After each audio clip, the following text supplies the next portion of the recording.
Di kursus-kursus online ya, kita memiliki MOOCs, Massive Open Online Courses ya. Semenjak 2016 kita telah mengembangkan materi-materi berbasis video untuk kursus ya. Kebetulan memang kami di Simolek adalah lembaga dalam pengembangan dan model-model pembelajaran jarak jauh menggunakan ICT. Jadi yang kami kembangkan umumnya adalah bahan media yang berkaitan dengan TIK atau ICT. Baik, sesuai tadi yang sudah dijelaskan Pak Dani, Bapak Ibu sekalian, kita hari ini belajar tentang pengemasan e-modul interaktif. Jadi saya 1 jam ke depan saya akan menjelaskan sedikit tentang pengantarnya dulu. Nanti setelah 1 jam kemudian kita langsung saya melakukan demo ya, demonstrasi. Setelah demonstrasi nanti kita praktek bersama-sama. Nanti Bapak Ibu juga bisa mengembangkan atau mengemas bahan ajar di laptop masing-masing ya. Kemudian nanti setelah istirahat makan siang kita akan review hasilnya. Baik, saya akan tunjukkan hasilnya dulu sebelum ini biar Bapak Ibu nanti punya gambaran. Nah, ini adalah salah satu contoh e-modul ya. Ini saya tunjukkan overview-nya. Ini bentuknya umumnya memang PDF. Tapi PDF di sini interaktif Bapak Ibu ya. Artinya kita bisa masukkan hyperlink.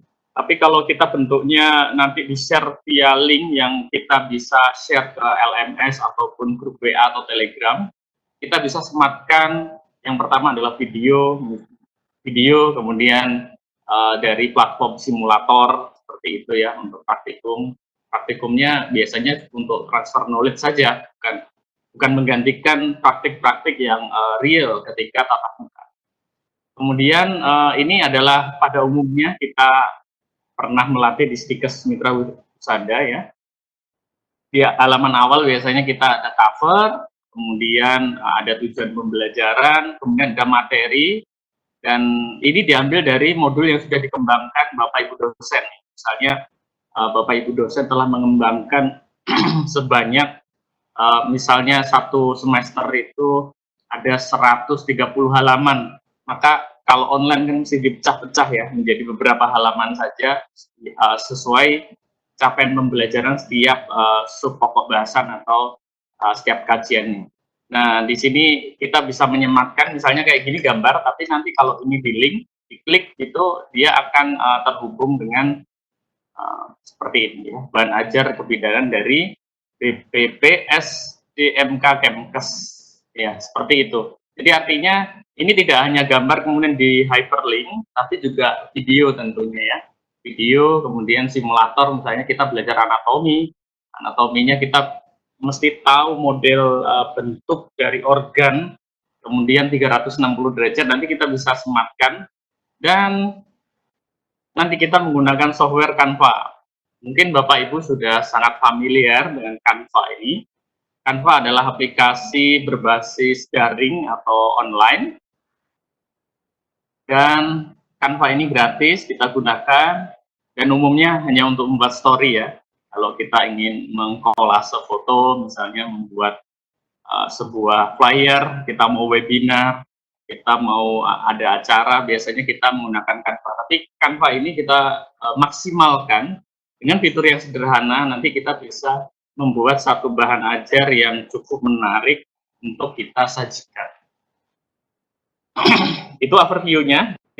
Kita tahu output yang dicapai ketika nanti pertemuan ini adalah kita menghasilkan satu modul, setidaknya ya 1 unit pembelajaran yang kita sebut sebagai e-text ya. Jadi kalau e-modul itu adalah modul dalam paket utuh, tapi e-text itu nanti yang dipecah-pecah seperti Bapak Ibu untuk kelas A sudah jelaskan Mbak Ari bahwa di pemetaan konten itu ada namanya e-text. Nah, e-text ini yang akan kita buat. Baik Bapak Ibu, tentunya kita mulai ya. Kita kangen suasana belajar kuliah kelas, Bapak Ibu tentu sama.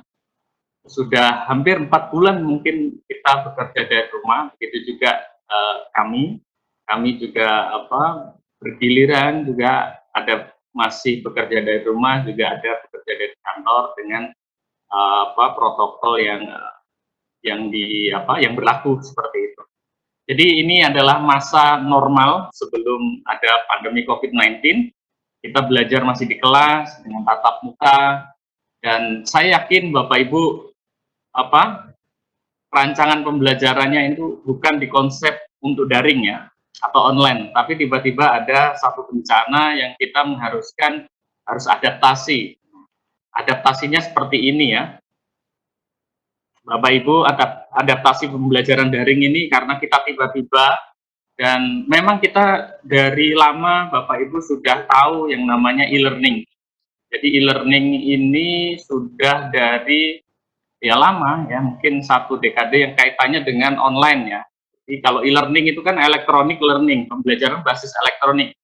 Zaman dulu Bapak Ibu pasti tahu menggunakan kaset, CD-ROM ya, banyak media pembelajaran dulu dijual menggunakan CD-ROM, tapi CD-CD interaktif ya maksud saya, dengan adanya player CD-ROM, tapi saat ini juga sudah bergeser karena kita ada mobile phone.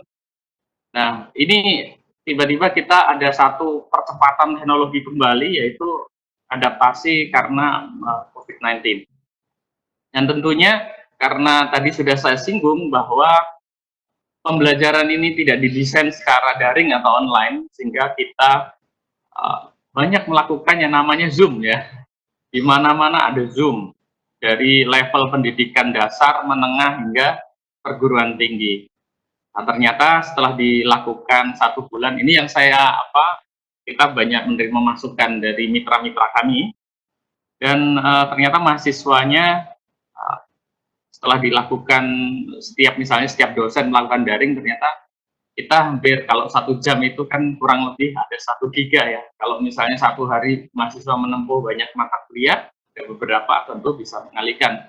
Dan itu juga artinya solutif enggak seperti itu kira-kira. Nah, akhirnya kita sebetulnya ada modus pendidikan jarak jauh yang nanti akan saya share. Kita harus mengkombinasikan secara seimbang sehingga nanti tidak terlalu berat ketika webinar seperti ini ya. Kita ini tatap muka secara tersebar dan satu waktu. Dan inilah yang terjadi di dunia ya, tidak hanya di Indonesia, tentu ini di negara-negara lain juga melakukan hal yang sama. Bapak Ibu, terkait tentang pengalaman pandemi COVID-19, ya ini biar rileks Bapak Ibu, saya memiliki link di sini. Bapak Ibu boleh pakai HP atau pakai komputer, silahkan akses bit.do /media 2020 ya. Saya ingin tahu selama ini Bapak Ibu dalam pembelajaran daring ini menggunakan media-media apa? Atau misalnya saya tahu Bapak Ibu adalah dosen-dosen politeknik yang kaitannya dengan keterampilannya. Nah, kemudian simulasi-simulasi apa yang Bapak Ibu gunakan? Misalnya ada rujukan website, itu nanti mohon diisi ya. Saya memiliki 3 pilihan isian, nanti silakan disubmit. Saya ingin tahu nanti hasilnya seperti apa, karena kita kan di sini ngumpul dari Politeknik seluruh Indonesia tentunya, dan ini setiap institusi memiliki pendekatan yang berbeda-beda ya. Jadi kita ingin tahu mana yang paling besar digunakan ketika pembelajaran adaptasi ini ya. Nah itu silahkan diisi, mohon kesediaannya. Jadi kita interaktif sekarang, biar nanti Bapak Ibu tidak hanya melihat saya, tapi Bapak Ibu ada aktivitas, melakukan sesuatu, agar ini satu bentuk interaksi ketika webinar ya Bapak Ibu ya. Jadi pun juga sama ketika Bapak Ibu nanti mengajar mahasiswanya. Ketika mahasiswa itu melihat kita saja tanpa kita ada interaksi misalnya dengan aplikasi yang lain, tentu juga akan terasa membosankan ya. Jadi harus ada interaksi-interaksi yang kita ciptakan menggunakan aplikasi-aplikasi yang lain. Misalnya kalau saya pakai Mentimeter, selain Mentimeter ada Slido, ada juga Padlet ya, Padlet, banyak sekali. Jadi Saya akan coba cek hasilnya, ya. Kalau Bapak Ibu punya HP QR code sebetulnya tidak perlu menulis ini karena langsung. Nah, ini kita cek. Nah, saya akan cek hasilnya. Saya refresh dulu.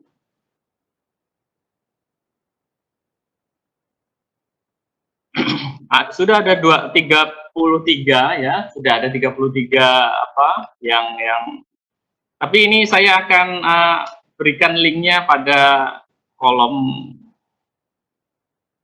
chat agar nanti Bapak Ibu juga bisa ini, tidak perlu menulis ya. Tadi saya kelupaan, mohon maaf. Oh, partisipan ya, saya ketikkan di chat, di situ sudah ada link, Bapak Ibu silahkan menulis karena di sini peserta yang hadir itu ada 100 lebih ya. Ini masih 36. Nah, silakan cek di kolom chat. Jadi kolom chat itu nanti ada link, Bapak Ibu isi ada 3. Nah, ini kita sudah melihat hasilnya, media yang digunakan selama masa adaptasi pembelajaran ini adalah yang pertama Google Class, Zoom paling besar di sini ya.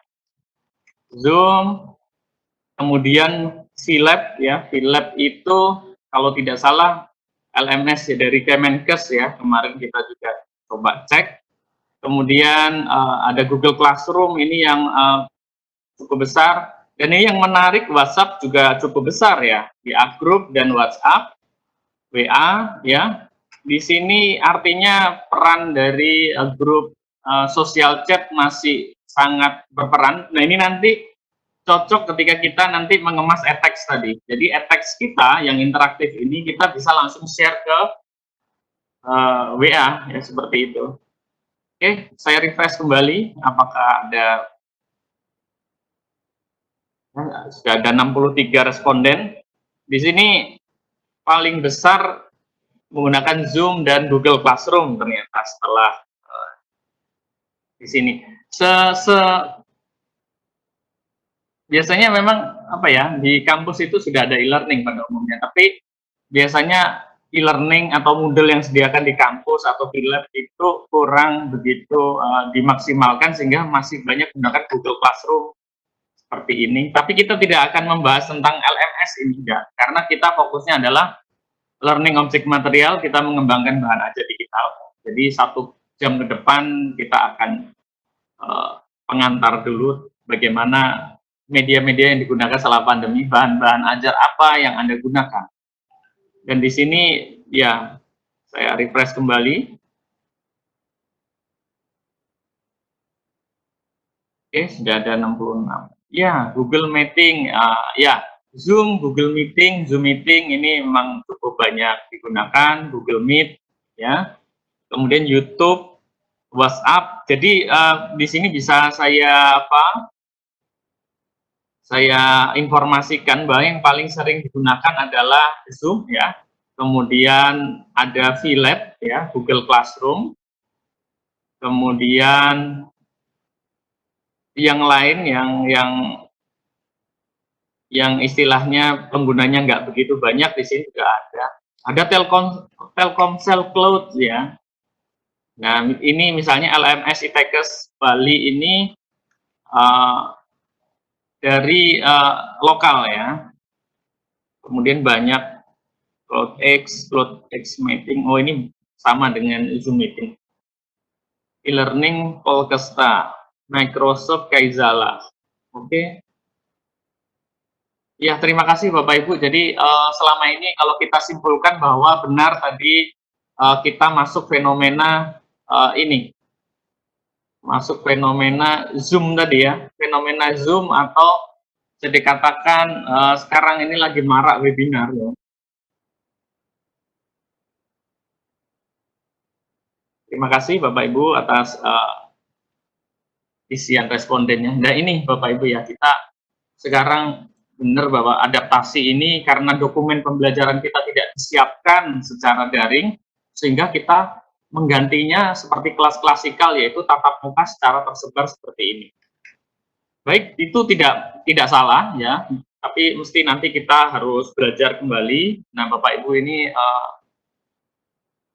kita bersyukur Bapak Ibu belajar bersama-sama dengan kami, yaitu bagaimana mengembangkan pembelajaran secara daring itu konsepnya seperti apa. Tentunya nanti juga kita menggunakan moda-moda yang lain ya, tidak hanya Zoom saja. Jadi kita mengemas bahan ajarnya dan lain sebagainya.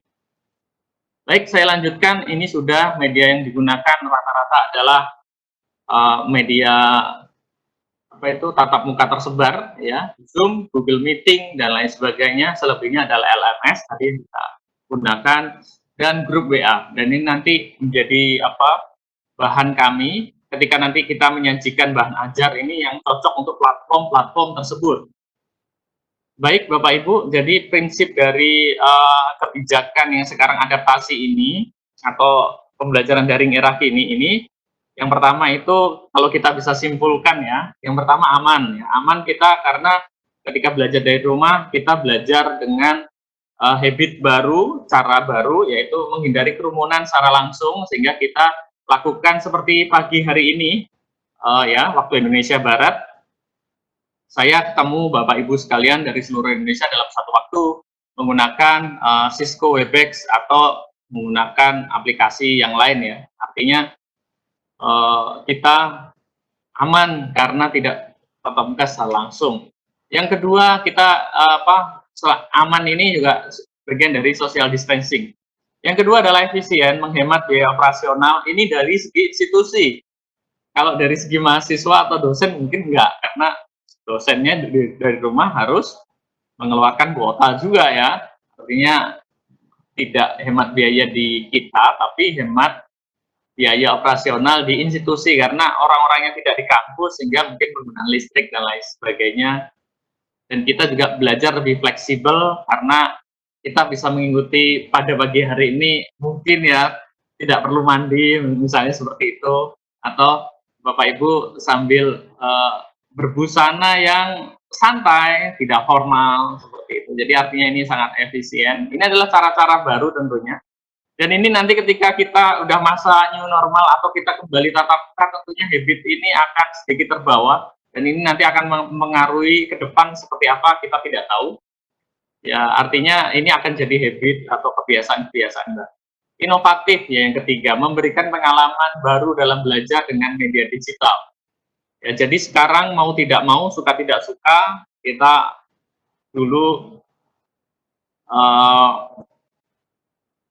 istilahnya e-learning sudah tahu dari lama, tapi kadang-kadang kita tidak memaksimalkan karena lebih menyukai tatap muka secara langsung, karena memang ketika tatap muka secara langsung ada emosinya yang memang kita bangun, itu memang lebih baik seperti itu.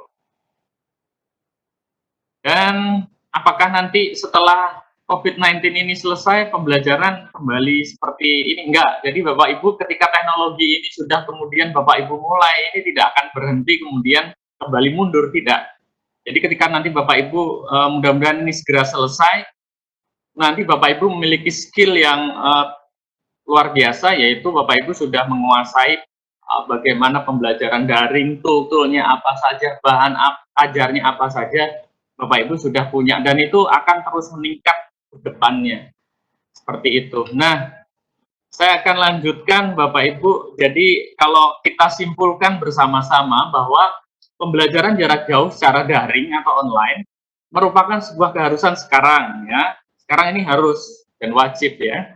Dan bukan lagi tentang teknologi masa depan, karena begini, kami sering melaksanakan pemodelan-pemodelan bidang PJJ, khususnya dulu kami kelas digital. Sejak dari 2016 pula, kami mengadakan dalam satu kota di pendidikan menengah itu, bagaimana kita mempunyai kelas daring atau online atau kelas digital, kemudian murid join di situ semua, dan kita bisa memetakan ulangan dalam satu kota, dalam konsorsium atau asosiasi mata pelajaran. Nah, itu menarik ya, dan bagi yang sudah dulu pernah mengikuti model-model seperti ini tentu tidak kaget dengan suasana sekarang, hanya perlu memperkaya kontennya lebih menarik, terus kemudian mengajar seperti ini tuh interaktivitasnya pakai tool apa lagi, seperti itu. Jadi artinya ini bukan teknologi masa depan, karena kalau dulu itu kayak seakan jauh itu nanti gitu. Sekarang enggak, ini sekarang ya. Jadi artinya teknologi itu yang dibilang teknologi maju ya sekarang ini harus kita pelajari. Baik, berikutnya adalah saya mengingatkan kembali, saya bukan ahlinya sebetulnya di sini, tapi di sini saya ingin mengingatkan sama-sama bahwa moda PJJ itu ada 4 ruangan kelas, jadi cara belajarnya itu ada 4 kelas. Makanya tadi kenapa harus Zoom semua, padahal ruangan kelasnya ini ada 4. Harus kita, di bawah ini ada tulisan, dapat dikombinasikan tergantung capaian pembelajaran dan kondisi mahasiswanya. Kalau mahasiswanya ternyata Vicon seperti ini, tatap muka secara sinkronus maya atau tersebar seperti ini, memberatkan, tentunya Bapak Ibu harus mengemas materi seperti itu. Ya, materi-materi. Nah, di sini Bapak Ibu ya, saya ingin jelaskan bahwa moda PJJ ini, pendidikan jarak jauh itu ada 4 ruangan kelas. Yang pertama adalah tatap muka. Tatap muka itu apa? Misalnya presentasi, diskusi, praktikum. Nah, kemarin ini saya melihat sesi sebelumnya, Bapak Ibu, kami mengerti bahwa Bapak Ibu adalah dosen yang berkaitan dengan vokasi atau keterampilan ya, sehingga banyak praktikum-praktikum yang tidak bisa dilakukan secara online. Ini benar, bahwa kalaupun kita menggunakan simulator, itu hanya transfer knowledge Bapak Ibu ya, bukan kemudian nanti skillnya dia menguasai secara ini tanpa dia tatap muka. Nah, makanya praktikum di sini tetap tatap muka. Kalau Bapak Ibu menggunakan tool-tool atau aplikasi simulator, itu hanyalah transfer knowledge, tahapan-tahapannya seperti apa, keselamatan kerjanya seperti apa. Nah, itu yang bisa dilakukan. Maka ketika kita pandemi seperti ini ya, kita harus memang caranya berbeda. Kita tidak bisa memaksakan yang kemarin itu, apalagi ini tentang kesehatan. Kesehatan tentu juga urusannya dengan nyawa ya, artinya tidak bisa. Misalnya memasang infus gitu ya. Memasang infus kan juga, atau mengambil sampling darah kan juga harus apa ya istilahnya, artinya kita praktek langsung pun kepada manusia kadang-kadang ada berhasil dan tidak berhasilnya, apalagi kita simulasi. Tapi setidaknya Bapak Ibu, ketika praktikum secara online itu hanya untuk transfer knowledge-nya. Jadi sehingga kalau pengetahuannya itu tadi sudah tahu ketika simulasi, nanti praktek yang beneran ya diharapkan bisa, karena logikanya adalah ketika dia tahu secara tahapan, tahu secara pengetahuan, tentunya prakteknya lebih mudah. Itu ruangan pertama. Jadi ruangan pertama, kemarin juga di sesi kami mengisi di Dikti juga sama. Bagaimana ketika ujian online, ujian misalnya ujian akhir semester, kan kita kalau online bisa saja dikerjakan orang lain. Yaitu maksudnya kalau seperti ini juga dalam hal itu harus, kalau kami ya mengembangkan ujian tetap, karena blended learning, ujian tetap harus tatap muka. Tapi kondisi pandemi COVID-19 ini kita harus apa istilahnya sesuai protokol. Misalnya jumlah kelasnya di shift ya, misalnya ujian jadi 2 kali, ya seperti itu, dijaga jarak. Nah seperti itu, artinya apa? Bahwa tatap muka ini di moda PJJ masih diberlakukan. Jadi artinya kalau hybrid learning atau blended learning ini ada beberapa beberapa aturan ya. Yang kedua ada ruang kelas yang namanya sinkronus maya. Sinkronus maya itu video conference yang seperti kita pada pagi hari ini adalah sinkronus maya. Kemudian audio conference itu kalau Bapak Ibu mudah membayangkan menggunakan brick ya, zaman dulu misalnya radio amatir. Nah, itu salah satu menggunakan audio conference. Kemudian text based conference menggunakan chatting. Tadi saya lihat di responden banyak menggunakan grup WA.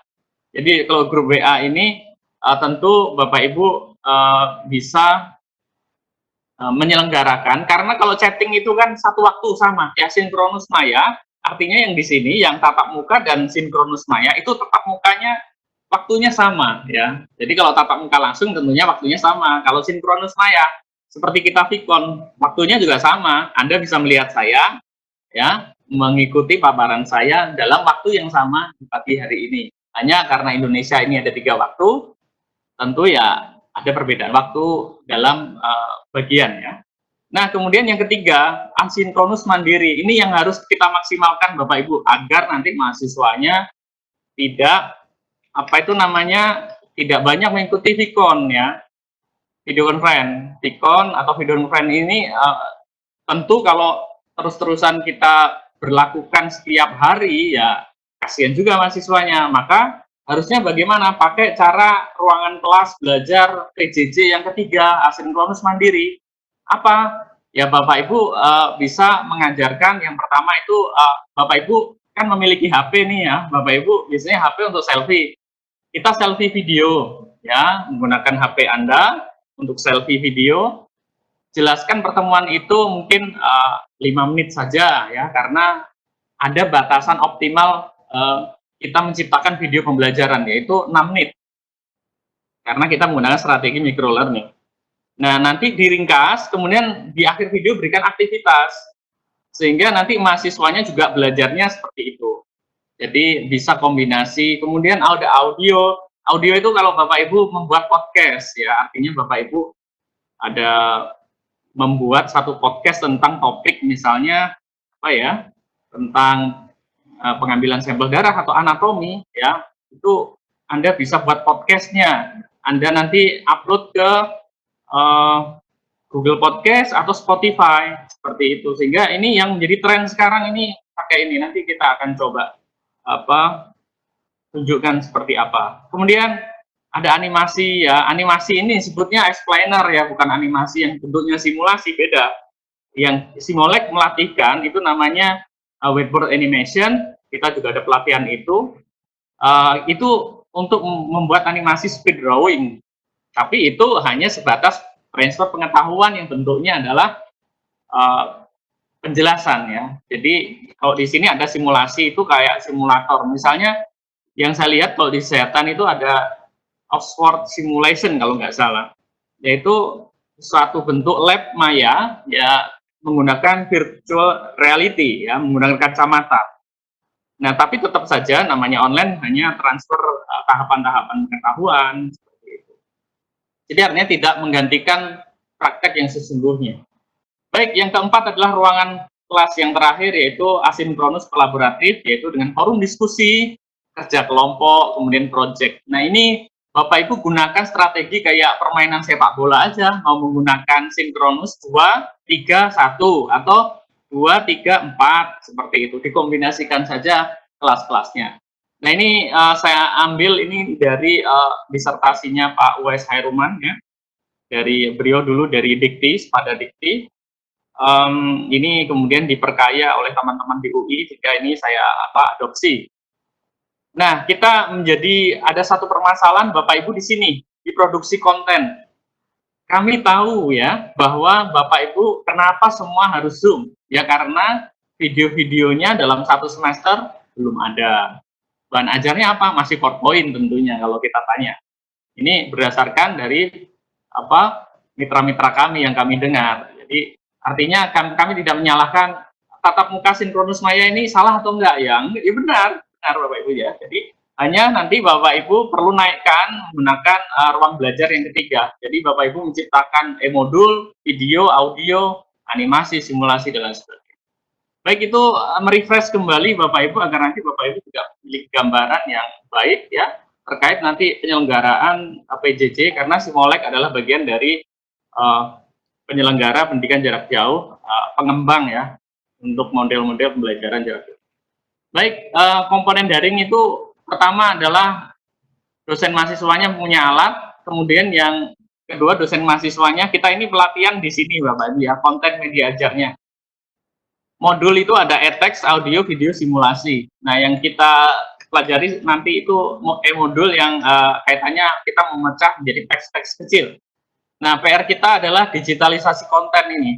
Ini sebetulnya sebelum pandemi COVID-19 di pendidikan di Dirjen Dikti itu sudah memperkirakan akan hal ini, dan memang kita waktu itu mengundang narasumber dari sana ya, Profesor Paulin, dan memang benar terjadi hari ini, dan itu akhir tahun lalu. Dan hari ini kita PR-nya adalah digitalisasi konten ya. Kita LMS sudah ada. Google Classroom sudah ada, tapi yang menjadi masalah adalah bahan ajar kita harus kita digitalisasi. LMS ini tadi sudah ada banyak ya, kemudian tentunya harus ada jaringan internet, strategi pembelajarannya Anda bisa pilih Klik Classroom, dan lain sebagainya.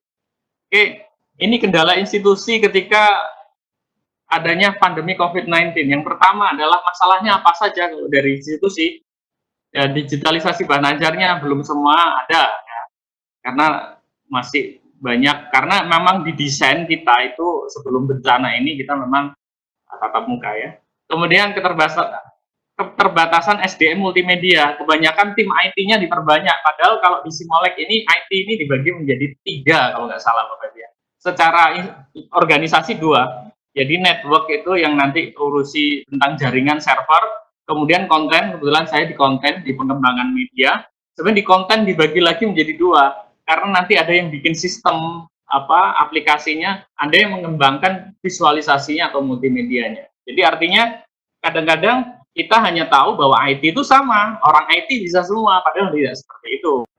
Jadi orang punya spesialisasi organisasinya. Nanti mungkin Bapak Ibu kita kasih rekomendasi ya, seperti ini. Kurang maksimalnya penggunaan teknologi dari institusi. Jadi artinya gini, institusi itu rata-rata Bapak Ibu punya e-learning, cuman belum dimaksimalkan aja. Kemudian kebutuhan rekomendasinya apa? Menyediakan asisten, fasilitator, pengembang bahan ajar. Ya, jadi asisten-asisten yang nanti bisa, karena saya yakin Bapak Ibu ini kan tugas administrasinya banyak, mengajar, menyiapkan RPP, silabus, penelitian, bikin laporan, ngatur kwitansi kadang-kadang ya. Artinya apa? Ya, Anda kadang kami memahami kenapa bahan ajar digital itu tadi tidak sampai selesai, misalnya banyak, yaitu keterbatasan itu. Kan tetapi ada solusinya Bapak Ibu. Kalau Bapak Ibu ya Politeknik, bisa kolaborasi antar kampus vokasi, misalnya dengan Politeknik yang ada jurusan multimedianya. Saya ingatkan, bukan IT ya. Kalau IT Bapak Ibu sudah punya e-learning, tapi yang multimedia, ya ini nggak banyak, biasanya DKV.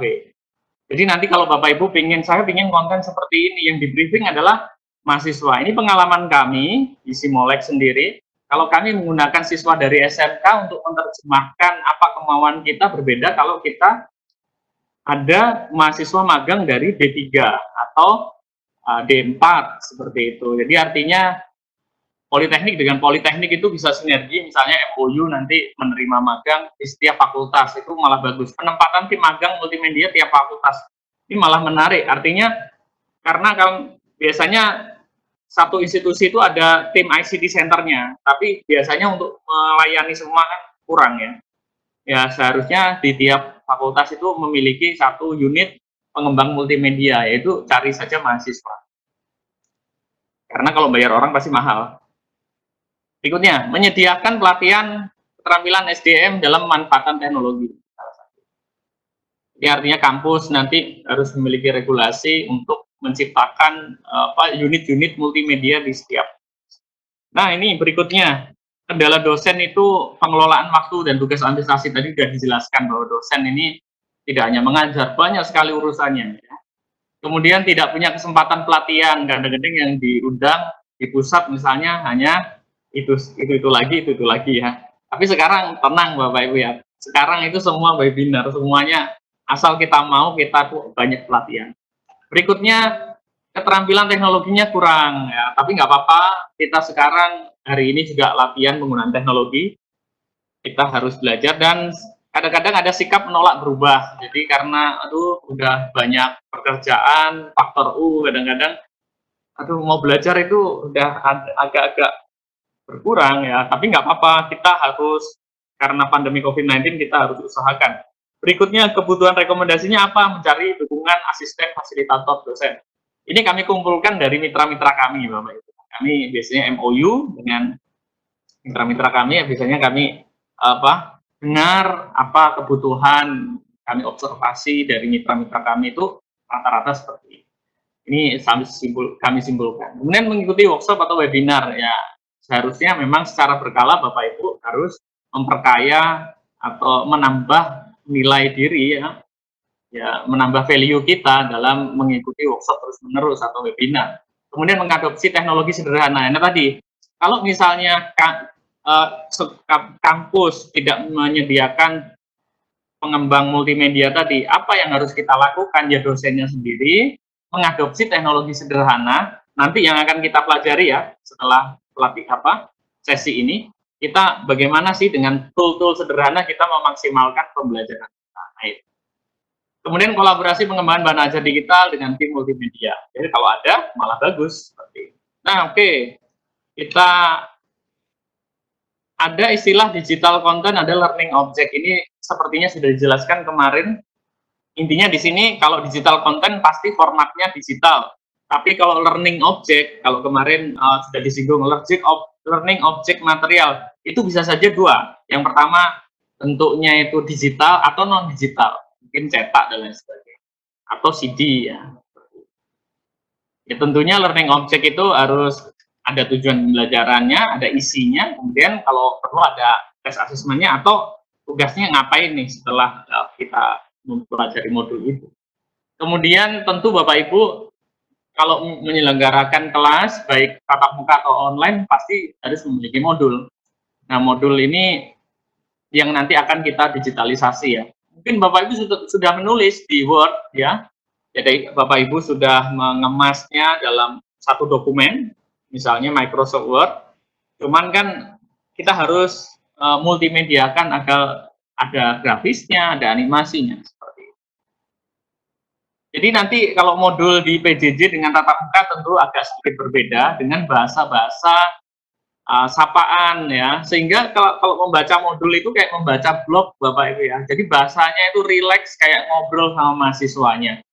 Jadi kalau di UT itu kan kalau kita lihat modulnya kan berbeda kan, seakan-akan dosennya itu secara imersif hadir ketika kita membaca. Jadi seakan dosennya itu kalau Bapak Ibu nulis status posting itu seakan-akan di e-learning kayak ngomong di depan kelas. Jadi di modul juga sama, kalau misalnya sudah tidak bisa mengubah dari bahasanya, nggak apa-apa, tapi berikan sapaan-sapaan di pengantarnya. Gunakan bahasa-bahasa yang enak, sehingga mahasiswanya juga rileks, nggak terlalu, gimana ya, maksudnya harus dibungkusnya sesuatu yang enak. Nah ini kita lanjutkan, Bapak Ibu kemarin sesi ini, ya, oleh Mbak Ari sudah dijelaskan, rancangan aktivitas dengan pemetaan konten learning, di sini sebutnya adalah learning object material. Di sini kan disebutkan ada narasi teks, e-teks, narasi e-teks. Yang ini nanti yang akan kita buat. Jadi Bapak Ibu kan sudah punya silabus, sudah mempunyai RPS. Dari RPS itu kan nanti RPS-nya di paste atau di paste di sini capaian pembelajaran. Kemudian topiknya apa? Kemudian di sini inilah di LOM-nya atau learning object materialnya apa. Nah, kemudian inilah yang akan kita kembangkan atau kita kemas materinya. Berikutnya, ini sudah, jadi nanti biar nyambung Bapak Ibu paham. Nah, kita itu ada satu tren pengembangan media pembelajaran, yaitu dengan microlearning. Microlearning itu digunakan sebagai strategi dalam merancang konten menjadi segmen-segmen kecil dan terfokus. Kalau kemarin Pak Timbul sudah menjelaskan atau Mbak Ari dengan chunky atau nugget ya atau slicing. Jadi kalau misalnya Bapak Ibu ngasih makanan besar, itu tentunya makannya besar kan harus dimakannya satu sendok. Ya, artinya makanan ini modul ya. Jadi artinya kita harus membuat ketika di-online-kan itu kecil-kecil ya. Apa saja? Banyak, mulai dari mikro video. Makanya tadi Bapak Ibu gunakan HP untuk selfie video Anda, handy talkie ya ada sebutnya. Itu Bapak Ibu juga bisa istilahnya membuat media-media yang mudah sekali Bapak Ibu gunakan yang sifatnya itu kecil ya. Infografis. Bapak Ibu tentu tahu di sosial media itu banyak sekali sekarang itu gambar-gambar yang bentuknya info-info yang diringkas. Itu kalau misalnya jadi dokumen bisa saja 2-3 lembar seperti itu. Ada podcast, serius game dan lain sebagainya. Kenapa kok microlearning Bapak Ibu ya? Karena ada fenomena distraksi notifikasi sosial media. Ini contohnya Bapak Ibu saja. Saya yakin Bapak Ibu setiap kegiatan baru ada grup baru. Sehingga informasi ini begitu deras, manusia punya keterbatasan dalam menerima informasi. Makanya kita itu membacanya mesti cepat, nggak bisa kadang runut. Karena distraksi tadi. Begitu juga dengan mahasiswa kita. Kadang-kadang kita nggak bisa kemudian menyamakan diri kita dengan mahasiswa. Kalau kita bisa, mahasiswanya harus seperti saya, nggak bisa. Mahasiswa suka main PUBG misalnya. Dan mereka misalnya lebih seneng dengerin podcast. Mungkin sambil dia main game, dia sambil dengerin pelajaran dan lain sebagainya. Atau nonton video pembelajaran itu yang modelnya talkshow podcast, kayak misalnya Deddy Kobuzer, Raditya Dika, yang sifatnya ngobrol, tapi yang diomongkan tentang kepakaran keilmuan. Nah, ini mesti kita adopsi ya Bapak Ibu dalam pendidikan, karena pendekatan mereka adalah pendekatan terkini, tidak menggunakan hal yang kaku seperti dulu. Karena apa yang kita pelajari dulu hari ini agak sedikit tiba-tiba cepat kan perubahannya, seperti itu. Oke, kita lanjutkan biar nanti kita cepat juga prakteknya. Nah, ini sudah dijelaskan tipe-tipe content e-learning, kita akan membuat yang narasi. Nah, narasi ini paparan atau penjelasan materi berbasis teks atau e-text. Itu e-modul, e-text, buku, digital. Formatnya apa? Ada PDF, ada sebetulnya hyperlink, ini kurang satu, hyperlink, ada dokumen, ada electronic publishing. Aplikasinya apa yang kita gunakan nanti? Canva. Ya. Sebetulnya banyak. PDF itu bisa nggak dikasih video? Bisa, pakainya Adobe InDesign.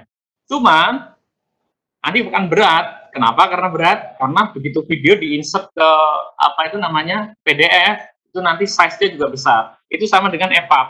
PDF sama EPUB ini sama. Tapi kita gunakan Canva. Kenapa? Karena basisnya hyperlink. Kita tidak perlu lagi untuk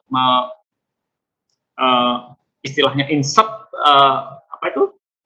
materi-materinya sudah langsung ke cloud-nya Canva, sehingga kita interaktivitasnya medianya kaya sekali.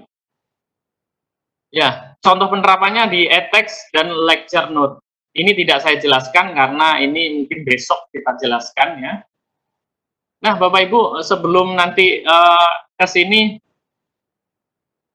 saya akan boleh deh, sekarang masih ada waktu sekitar 10 menit, Bapak Ibu tanya dulu. Tapi tanyanya jangan terkait tentang model-model pembelajarannya. Jadi intinya kita topiknya di sini saya batasin tentang pengemasan bahan ajar digital. Baik, Pak Dani, kalau Oke, baik. Ini udah ada nih dari Pak Ahmad Dahlan, mungkin bisa bertanya langsung Pak Ahmad Dahlan. Terima kasih Pak Dani. Assalamualaikum Pak Pur. Waalaikumsalam. Saya langsung aja pada pembelajarannya. Tadi Mas Pur menyajikan tentang moda PJJ. Ya. Dimana moda PJJ itu saya lihat ada 4 blok dalam klasifikasinya. Nah, pertanyaan saya, dalam pengelompokan itu bagaimana kita memaksimalkan untuk menempatkan masing-masing blok itu?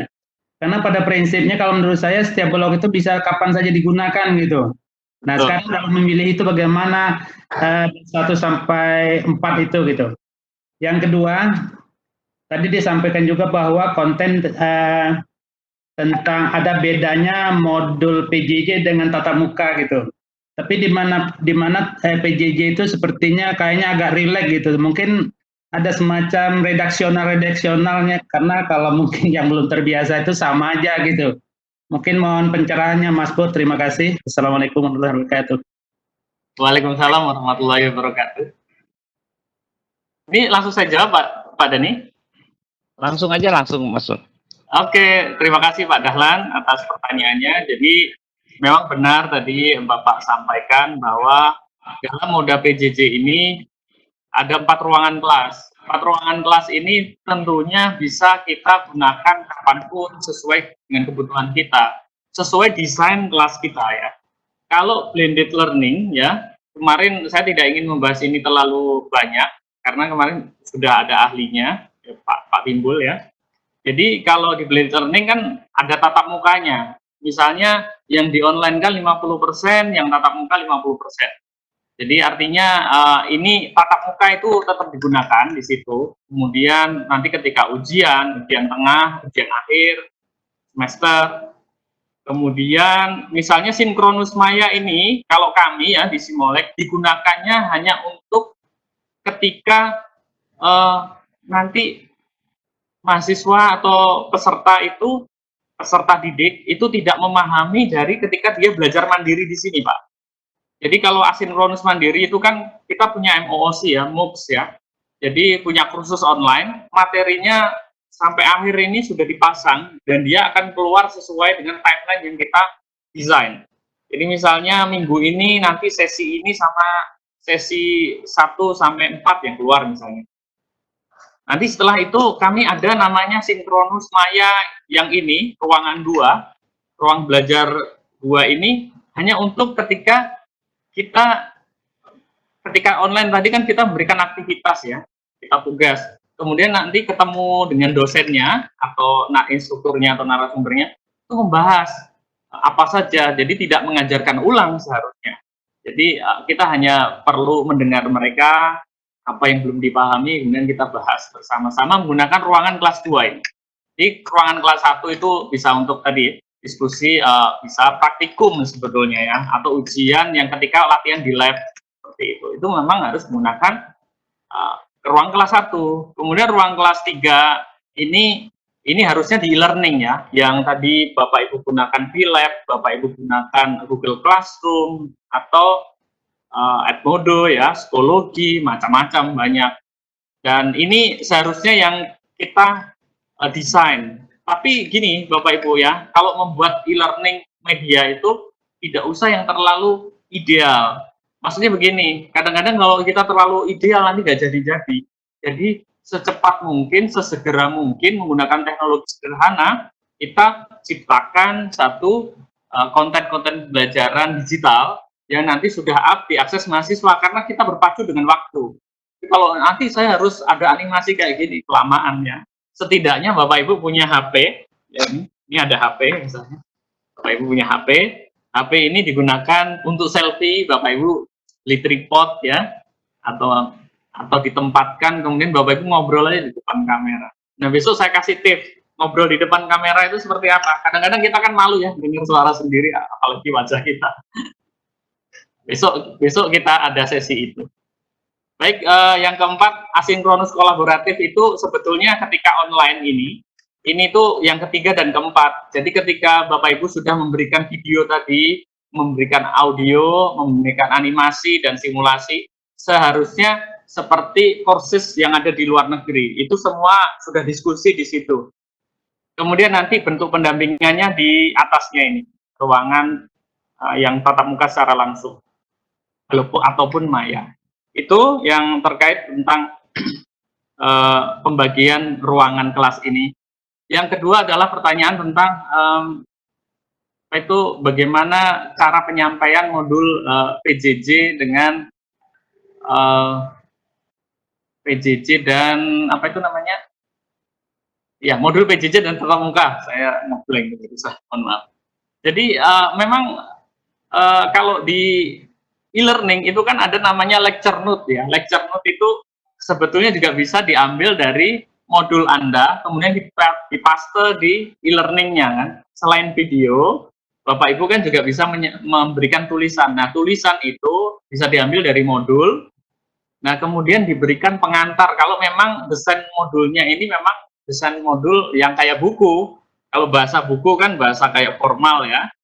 Nah, itu diberikan pengantarnya. Misalnya di tengah-tengah, bagaimana, dikasih misalnya, bagaimana, apakah sudah mengerti, misalnya di antara paragraf itu. Oke, selanjutnya kita akan membahas. Jadi dikasih bahasa-bahasa ketika kita di kelas, Bapak Ibu ya. Jadi bahasa interaktifnya mesti ada.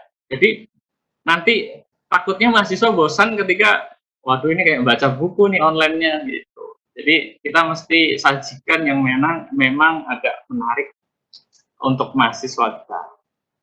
Baik, itu terima kasih Pak Dahlan. Mudah-mudahan Mas pilih pertanyaan yang lain. Mohon maaf saya sambil menjawab telepon sebentar ya, Pak. Ya, silakan.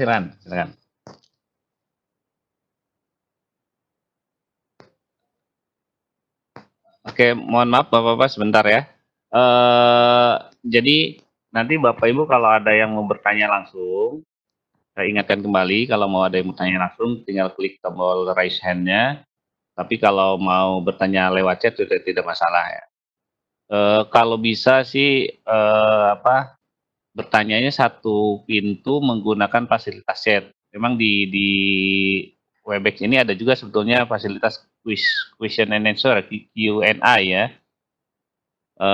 Ada 2 fasilitas sebetulnya. Cuma kalau lebih enak sebetulnya menggunakan chat biar kami langsung lihat gitu. Sambil menunggu, jadi saya ingatkan kembali bahwa kalau sesi pagi hari ini kita akan berjalan sampai dengan pukul 11.30 waktu Indonesia Barat seperti biasa sama dengan jadwal yang kemarin. Lalu kita masuk kembali pukul 13 waktu Indonesia Barat dan berakhir pada pukul 14 waktu Indonesia Barat. Oke nih, Mas Purnia udah. Masih ada pertanyaan bisa Mas Pur? Bisa di ini aja. Ini sih melalui QA ada di sini. Sebenarnya masih terkait yang tadi ini, yang satu itu menanyakan dalam penggunaan 4 blok tadi itu persentasenya bagaimana? Apakah diserahkan ke dosen sesuai kebutuhan gitu kan? Lalu yang kedua, lanjut dulu ya. Yang kedua,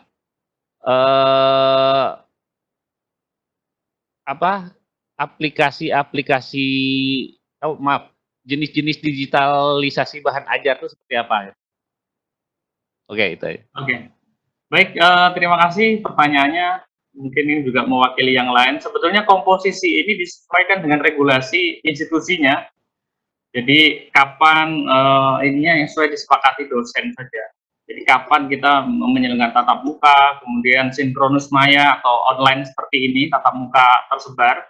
Atau kita itu kalau ini sudah mutlak harus diberikan ya Bapak Ibu ya, asinkronus mandiri ini Bapak Ibu menyediakan di e-learning, Google Classroom ataupun di LMS Anda, Moodle Anda itu sudah lengkap dengan video, kemudian ada PPT-nya, ada PDF-nya. Jadi ini belajar mandirinya ada yang diakses, tapi nanti mohon dikemas lagi dengan bahasa-bahasa yang kita seakan-akan hadir di situ, kayak ngajak ngobrol gitu, pengantarnya. Ya, Anda juga bisa membuat video-video sebetulnya yang Anda rileks ketika di rumah, gitu. Atau Anda menggunakan setting tempat Anda bekerja, nah itu mempengaruhi juga nanti siswa dalam menyimak ya, dalam menyimak pelajaran. Karena kan kalau misalnya kita menggunakan sesuatu yang formal, ada juga yang suka seperti itu, tapi kan ada yang suka berapa yang rileks seperti itu, sehingga bahasanya enak, tapi yang diantarkan tetap mata kepakaran dari Bapak Ibu sekalian. Nah, berikutnya adalah tadi terkait tentang komposisinya disesuaikan. Yang kedua tadi apa Pak Dani? Jenis-jenis digitalisasi bahan ajar itu seperti apa? Soalnya tadi udah kan. Ya, tadi ya, terlewat mungkin ya. Iya, mungkin kalau digitalisasi bahan ajar ini kita itu ada tipe ini Bapak Ibu ya. Oke, saya akan coba perbesar. Ini akan saya agak sedikit percepat, tapi ini mungkin wajib juga diketahui. Tapi kemarin sih ini sudah dibahas sebetulnya. Tapi nggak apa-apa, kita refresh kembali bahwa kalau Bapak Ibu konten-konten digitalisasi yang learning object material atau tipe konten e-learning ini ada setidaknya 6 yang kita kategori. Yang pertama narasi, yang kedua adalah ilustrasi, yang ketiga presentasi. Nah, presentasi ini yang sering kita buat, tapi kita fokusnya umumnya di sini.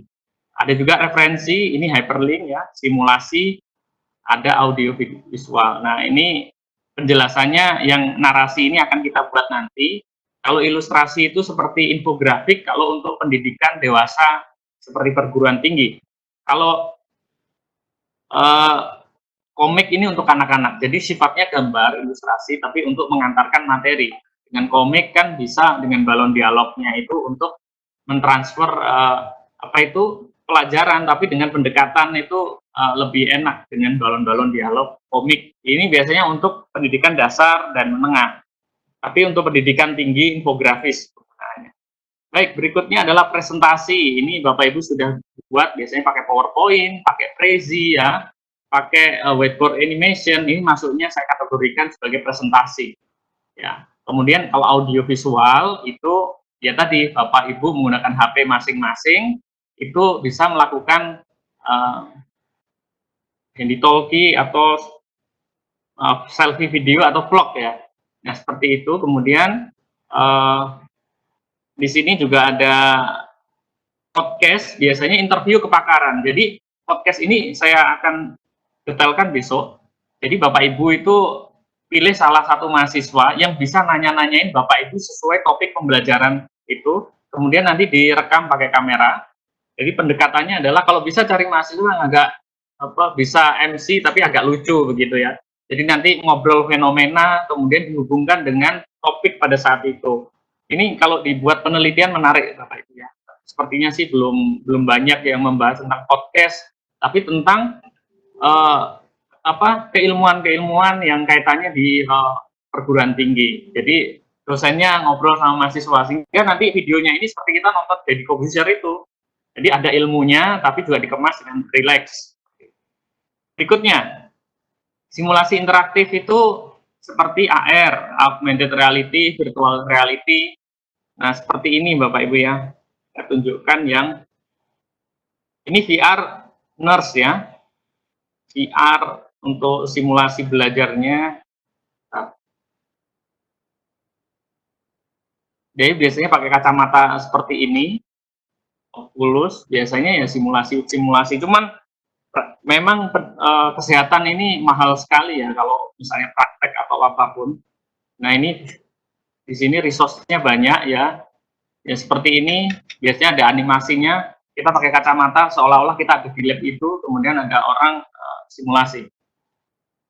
Nah ini juga ada free-nya kalau tidak salah, tapi kita harus mendaftarkan dulu untuk agenda kita menggunakan. Ini oxfordmedicalsimulation.com. Nah ini salah satu bentuk simulasi digital ya. Kemudian yang sifatnya interaktif. Kemudian referensi, pemanfaatan sumber menggunakan YouTube, menggunakan ya tadi dari misalnya ini dari Kemkes ini, misalnya bahan ajar kebidanan. Ini kan sebetulnya linknya yang diberikan, tapi sebetulnya memberikan link yang satu tidak kita pecah ini juga menjadi problem ketika nanti mahasiswa juga susah mengasut mempelajarinya. Harusnya kita potong-potong. Jadi PDF ini nanti kita potong-potong pakai itu namanya aplikasi ya, yang dia bisa motong-motong. Untuk sesi pertama ini cukup berapa halaman dulu. Ya disesuaikan dengan topiknya ini. Kan di sini misalnya asuhan kebidanan ini ada topik 1 ini halaman berapa? 3 sampai 10. Ya sudah, berarti dipotong 3 sampai 10. Bukan satu paket ini diberikan ke mahasiswa. Karena nanti mahasiswanya juga biar ringan ya, untuk melihat pembelajaran. Baik, Pak Dhani, terima kasih. Oke, baik, Mas Pur. Masih mau ada pertanyaan? Masih ada atau gimana? Boleh. Oke. Ini ada dilanjutkan lagi setelah ini kita praktek. Oke. Ini mungkin ada 2 pertanyaan, tapi sekaligus saya sampaikan. Yang pertama itu menanyakan bagaimana, adakah aplikasi-aplikasi yang bisa menilai asinkronus mandiri itu? Ada nggak ya? Terus yang kedua, klasifikasi lulusan tim IT untuk mendukung pembelajaran daring kira-kira seperti apa? Oke, langsung saya jawab gimana Pak? Ya, langsung aja. Oke, Bapak Ibu biasanya kalau asinkronus mandiri ini nanti sistem penilaiannya seperti apa? Kalau Bapak Ibu itu biasanya pakai e-learning yang dikembangkan di kampus, itu malah biasanya akan terhubung dengan si akadnya. Jadi dengan administrasinya akademik itu akan jadi kinerja atau proses penjaminan mutu dari aplikasinya ketika Bapak Ibu mengajar ini biasanya tersinkron. Ini biasanya bisa dikonsultasikan dengan tim IT yang di kampus ya. Biasanya kalau kampus punya satu LMS. Nah, nanti kemajuan akademik tiap mahasiswa itu nanti akan terhubung dengan si akad di bagian tendiknya. Itu bisa seperti itu. Jadi artinya kalau saran saya malah kalau kampusnya sudah punya e-learning atau misalnya Philab ya, itu harusnya gunakan yang itu, bukan gunakan Google Classroom gitu. Karena biasanya e-learning yang disiapkan di kampus ini pada umumnya sudah di-custom sesuai kebutuhan dari kampusnya, seperti itu. Ini tinggal dimaksimalkan. Kadang-kadang kita salah pemahaman ya, agak susah gitu ya. Memang kalau kita interface atau tampilan yang sederhana, kita bisa pakai Google Classroom, tampilannya lebih clean ya. Kan tetapi apakah itu nanti data nilainya akan terintegrasi dengan bagian akademik atau pendiknya, kan kita ya mesti olah-olah lagi.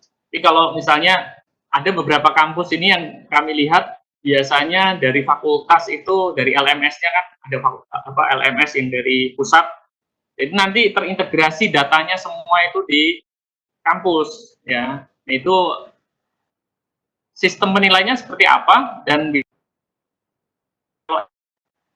ada multiple choice. Nah, tapi kalau sifatnya adalah uraian, di online ini belum ada satu tools yang kami ketahui ya. Mungkin di luar negeri sudah ada.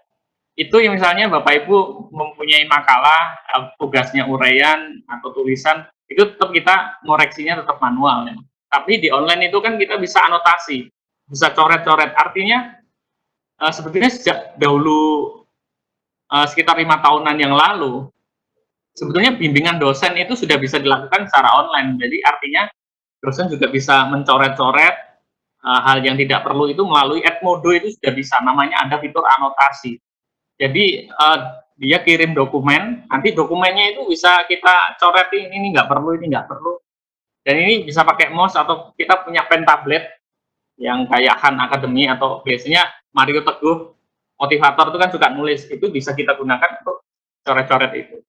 Artinya kita hanya perlu tahu tool-tool yang digunakan. Nah, kalau Edmodo setahu saya itu sudah cukup menjangkau ke semuanya tadi, sampai penilaian.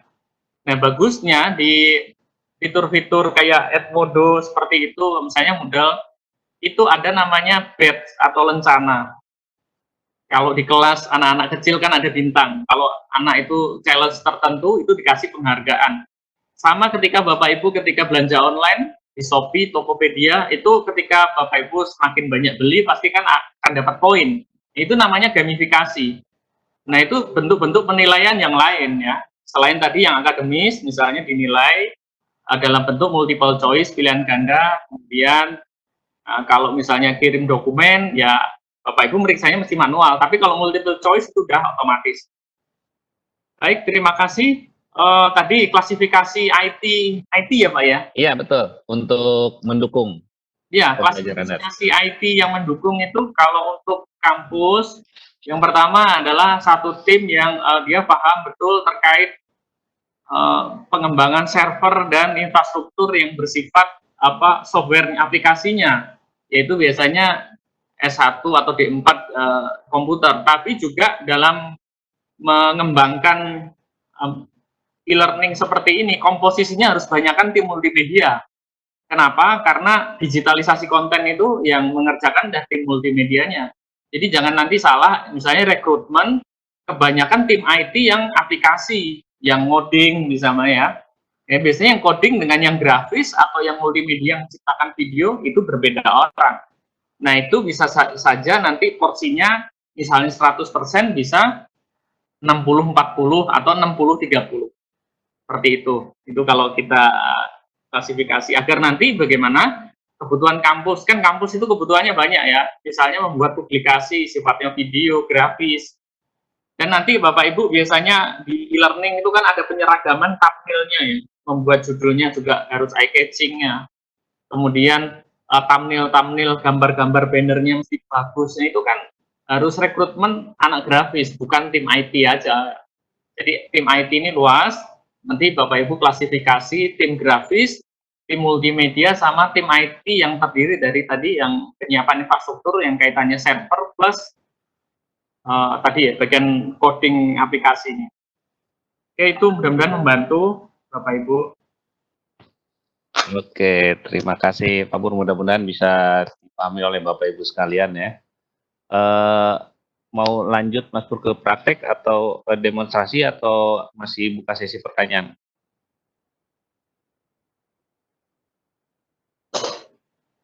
Mas Pur? Ya, gimana Pak? Masih ada sesi pertanyaan atau langsung demonstrasi? Demonstrasi aja dulu. Nanti Oke, baik. kami setelah Oke. apa. Jadi begini Bapak Ibu, kami akan melanjutkan progres. Jadi nanti Bapak Ibu melihat dulu, saya praktek. Nanti kalau Bapak Ibu paham, saya akan dampingi. Jadi saya akan demo dulu. Metodenya seperti itu, Bapak Ibu melihat dulu. Ya. Jadi